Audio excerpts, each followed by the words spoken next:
Discipline is not about being strict. It's about being committed. A disciplined person doesn't wait to feel motivated. They act because they decided to. The first step is simple. Decide who you want to become. When your goals are clear, discipline has direction.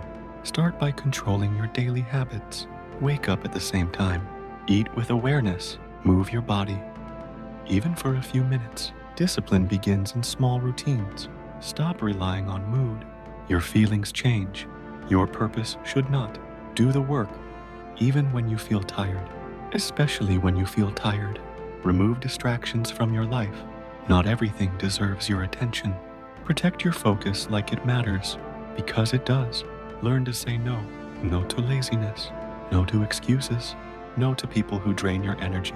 A disciplined person respects their time. Accept discomfort. Growth feels uncomfortable. Discipline grows in discomfort. And remember this: you will fail sometimes. That doesn't mean you quit. It means you restart immediately. Discipline is built by getting back up again and again and again. Become disciplined today, and your future will change quietly but permanently